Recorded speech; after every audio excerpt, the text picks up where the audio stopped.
With a dramatic development in a prison break, then national manhunt that all ended here in Atlanta. Derek Groves started this Friday, still in the Fulton County Jail, as authorities finalize his transfer back to New Orleans. Thursday, the convicted murderer waived his right to an extradition hearing and told the judge that he wants to return to Louisiana.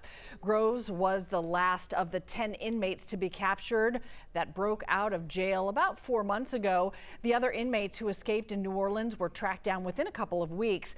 Groves will eventually join the other 9 inmates at the infamous Louisiana State Penitentiary at Angola. The U.S. Marshals Service believes Groves had help, perhaps a ride from Louisiana to Atlanta or money to get here. The Louisiana Attorney General and Louisiana State Police say they will bring charges against anybody who assisted Groves. It took months, dozens of agencies, and a trail that stretched across state lines to bring the manhunt to an end. So what actually goes into coordinating a big search like this, and how do investigators finally close in?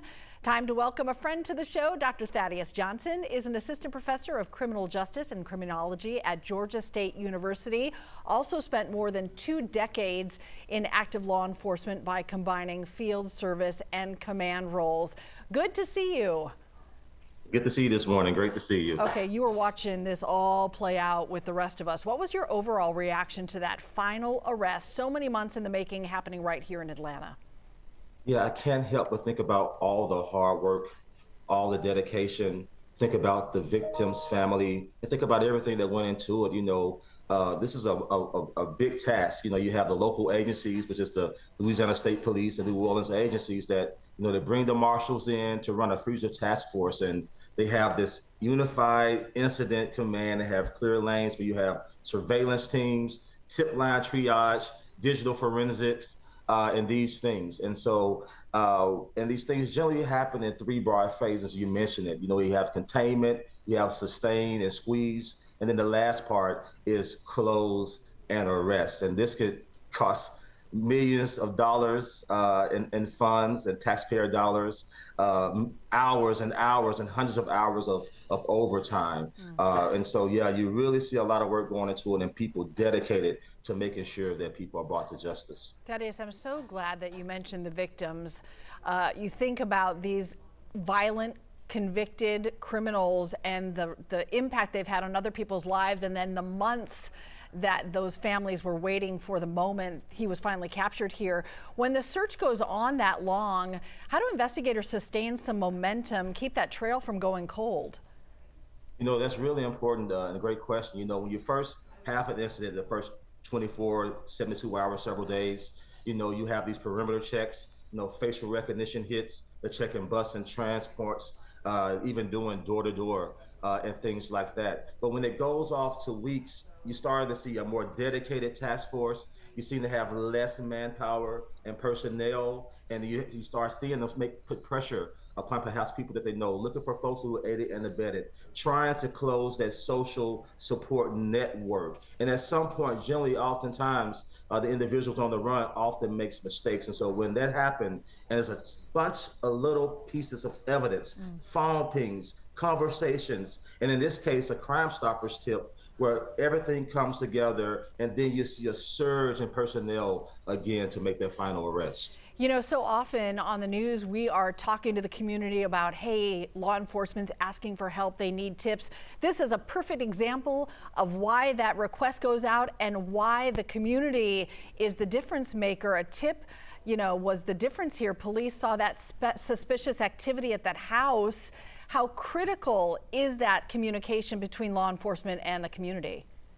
You know, we look at things that we see like NCIS with all this technology, or the movie back in the day with Minority Report, where we're future minded and thinking about these things. At the end of the day, it comes to the community. It comes to these quiet conversations, these tips that really helps us direct all of this technology, direct all of our attention. So public safety is just not a policing issue. And this is not just for these types of issues, all incidents. It's a community issue, and that's why it's so utterly important for the police and citizens to have a good relationship, for there to be trust. If there's any acrimony, for us to bridge those gaps, because we're safer when both sides of the badge are communicating. You know, and I was thinking about, it's just a good reminder for everyone to maybe look up from their phones, be engaged what's happening around them, because that neighborhood is safer today because someone spoke up and people were noticing some different behavior and spoke up about it. What does this case ultimately tell us about how law enforcement maybe adapts, collaborates? Because we saw that fugitive in an Atlanta patrol car, so we know it was local, state, federal forces coming together. Maybe what we learn from a high stakes search like this. Yeah, absolutely. Public safety is a community and a local issue, but it's an everybody issue. You know, crossing state lines are not as hard as it used to be, perhaps 100 years ago, 50 years ago, 30 years ago. And so we have to all make sure we have each other's backs. You see this all the time where you have federal law enforcement in various capacities working with local agencies and states, whether it's a task force that you see working in Memphis or things that you've seen before happen in DC to take down robbery units. These things work together, and not just beyond the police and communities, also with the courts. Many times you'll see the federal prosecutors or federal resources or state resources help beef up local courts so they can not only make arrests, but also have swift and certain justice. So deterrence kicks in, and also so the victims feel justice is served and communities feel safer.